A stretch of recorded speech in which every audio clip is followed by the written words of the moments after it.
नमस्कार साथियों, स्वागत है आपका अपनी ही यूट्यूब चैनल बीरू एकेडमी पर। डियर, बात करेंगे 69,000 शिक्षक भर्ती में एक बड़ा उलटफेर देखने को मिल सकता है। जैसा कि आपको पता है कि 6800 की जो चयन सूची थी उसको पूरी तरीके से हाई कोर्ट के द्वारा रद्द कर दिया गया है। कहीं ना कहीं पूरी तरीके से अफरा तफरी का माहौल है। इस पर जो विपक्ष के मुखिया हैं श्री अखिलेश यादव जी, वो भी लगातार ट्वीट कर रहे हैं और निश्चित तौर पर कहीं ना कहीं छात्रों के साथ कंधे से कंधा मिलाते हुए खड़े होकर नजर आए हैं। बात करेंगे कि आखिर इस भर्ती प्रक्रिया का जो विवाद है वो कैसे और किस स्तर से समाप्त हो सकता है, पूरे वीडियो पर एनालिसिस करेंगे।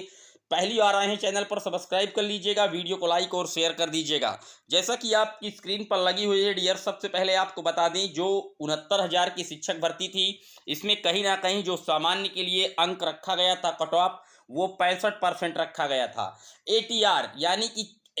आप कह सकते हैं असिस्टेंट टीचर रिक्वायरमेंट 2019 एटीआर, इसको हम सुपर टेट के नाम से बल्कि प्रदेश में जाना जाता है शिक्षक भर्ती, लेकिन वो होता है चूंकि जो एटीआर असिस्टेंट टीचर रिक्रूटमेंट 2019, इसमें जो सामान्य के लिए अंक और कटाफ निर्धारित किया गया था वो 65% था। यानी कि 150 में 97 अंक सामान्य के लिए होने थे और वहीं ओबीसी के लिए 60% यानी कि 90 अंक पर क्वालिफाई माना जाना था। और इसमें जहां तक पिछली बार जो वैकेंसी आई थी 68,500, उसमें 40% और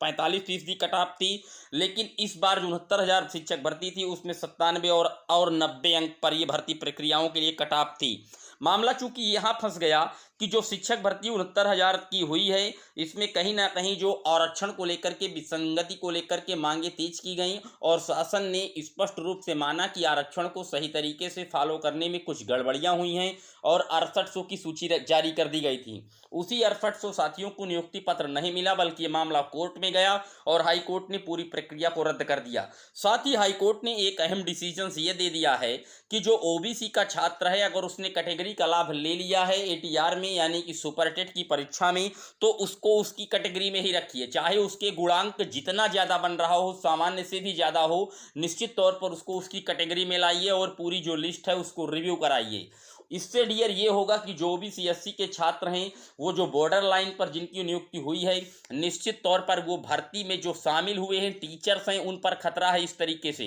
क्योंकि आपको बता दें अगर पूरे डाटा की बात की जाए तो लगभग जो जर्नल की कट ऑफ थी वो 67.11 थी और इसमें ओबीसी के लगभग 14 से 17,000 अभ्यर्थी और सिलेक्ट हो गए थे यूआर में, लेकिन उनका अगर गुणांक के आधार पर उनको यूआर में सेलेक्ट किया गया था। लेकिन जो हाई कोर्ट को आदेश आया है उन्होंने कहा है कि अगर उसके अंक 90 से 96 के बीच में हैं यानी कि सुपर टेट की परीक्षा में चाहे जितना गुणांक हो उसका यूआर का, उसको तुरंत उसकी कैटेगरी में कीजिए। तो ऐसा अगर करेगी सरकार तो निश्चित तौर पर जो भी सीएससी के छात्र बॉर्डर लाइन पर नौकरी कर रहे हैं, टीचर हैं, उन पर खतरे के बादल मंडरा रहे हैं। जबकि सरकार का जो रवैया है निश्चित तौर पर वो अभी डबल बेंच जाता नजर नहीं आ रहा है। क्योंकि जो बेसिक मिनिस्टर हैं संदीप सिंह जी, जब उनसे कल एक पत्रकार जी ने स्पष्ट रूप से इस मुद्दे को पूछा था, क्योंकि इसी को लेकर के जो धरना प्रदर्शन है वो बेसिक मिनिस्टर जी के आवास पर भी किया गया और फिर पुलिस बल की मदद से उन सभी अभ्यर्थियों को इको गार्डर उतार दिया गया था। तो जब वहां पर मीडिया के लोगों ने उनसे संपर्क साधा तो उन्होंने सीधे तौर पर कह दिया था कि जो हाईकोर्ट को आदेश आया है सिंगल बेंच का, हम उस पर एनालिसिस कर रहे हैं और जो सारी प्रक्रियाएं हैं वो माननीय कोर्ट के दिशा निर्देश पर होंगी। तो अगर माननीय कोर्ट के दिशा निर्देश पर यह भर्ती प्रक्रिया को वो करने की कोशिश करेंगे तो निश्चित तौर पर जो भर्ती प्रक्रिया है ये और ज़्यादा विलंब होगी और कहीं ना कहीं विवादास्पद स्थिति में खड़ी हो जाएगी। लेकिन मैं आपको बता दूं लोकसभा का चुनाव लगा हुआ है तो सरकार भी ये नहीं चाहेगी कि मामला गड़बड़ाए, क्योंकि विपक्ष पूरी तरीके से आरक्षण विरोधी का जो टैग है वो भाजपा सरकार पर लगा रही है। और कहीं ना कहीं जो साथी हमारे लखनऊ में धरने प्रदर्शन में मौजूद हैं 6800 शिक्षक साथियों की चयन सूची को लेकर के, उन सभी के साथ माननीय अखिलेश यादव जी भी खड़े हो चुके हैं। निश्चित तौर पर अब सरकार के पास दो रास्ते हैं, या तो सरकार इस मामले को डबल बेंच ले जाएगी और निश्चित तौर पर डबल बेंच से इसको ऑर्डर नहीं आएगा, डबल बेंच से यह मामला कहीं ना कहीं सुप्रीम कोर्ट में फंसेगा। सुप्रीम कोर्ट के द्वारा हो सकता है कि इस ऑर्डर को आने में काफ़ी लंबा समय लग जाए, क्योंकि आप जानते हैं कि जब सुप्रीम कोर्ट में कोई मामला जाता है तो उसकी तह की जांच शुरुआत से की जाती है और तब तक कहीं ना कहीं लोकसभा का चुनाव आ सकता है और चुनाव में इसको सरकार का कहीं ना कहीं इस मामले को लेकर के तगड़ा नुकसान हो सकता है। तो सरकार के पास एक चांस और होगा कि ये जो भर्ती प्रक्रिया है ये उसी तरीके से पेंडिंग फंसी रहे सुप्रीम कोर्ट तक और सरकार नई प्राथमिक शिक्षक भर्ती निकाल सकती है। चूंकि उससे ये होगा कि जो और प्रशिक्षु साथी हैं उनका ध्यान नई शिक्षक भर्ती को दे करके वो बांटने का प्रयास करेगी। लेकिन अगर नई शिक्षक भर्ती भी सरकार दे देती है, जैसा कि 51,112 पद जो खाली हैं उनको मंत्री जी ने स्पष्ट तौर पर माना है कि हमारे पास पद हैं वो खाली हैं, भले ही उनको भरने की जो प्रक्रियाएं हैं कवायद है वो नहीं चल रही है, लेकिन पद खाली हैं। लेकिन अगर नई प्राथमिक शिक्षक भर्ती की वो पद भी निकाल देते हैं तो फिर मामला आगे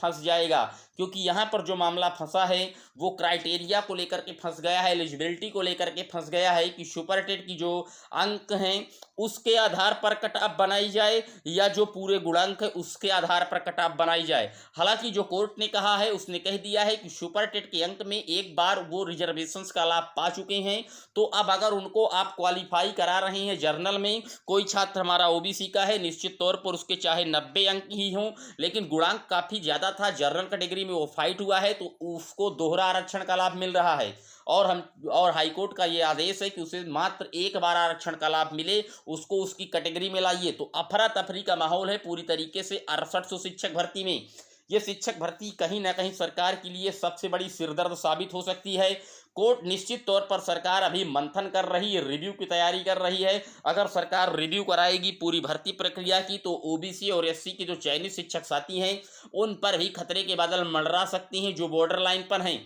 क्योंकि सरकार अभी डबल बेंच की जो तैयारी है उस पर उसने स्पष्ट नहीं कहा। बेसिक मिनिस्टर हैं जो हमारे संदीप सिंह जी, उन्होंने यही कहा है कि जो माननीय न्यायालय का आदेश आया है उस पर हम विचार मंथन कर रहे हैं। तो देखने वाली बात यह होगी कि सरकार डबल बेंच की ओर अपना रास्ता तय करती है या नई एक प्राथमिक शिक्षक भर्ती निकाल कर कहीं ना कहीं जो ये विवाद इतना फैला हुआ है इसको लोकसभा चुनाव में भुनाने के लिए निश्चित तौर पर सरकार एक बड़ी भर्ती करने की तैयारी करती है। आखिर ये शिक्षक भर्ती का जो विवाद है वो किस तरीके से सरकार समाप्त कर पाएगी, इस पर 2 लाइन आप जरूर कमेंट बॉक्स में मेंशन कीजिएगा। फिर मिलेंगे एक और अपडेट में, जैसे ही कोई बड़ी अपडेट इस पर आएगी सबसे पहले आपको चैनल के माध्यम से दी जाएगी। चैनल को तुरंत सब्सक्राइब कर लीजिए, वीडियो को शेयर कर दीजिएगा। Thank you.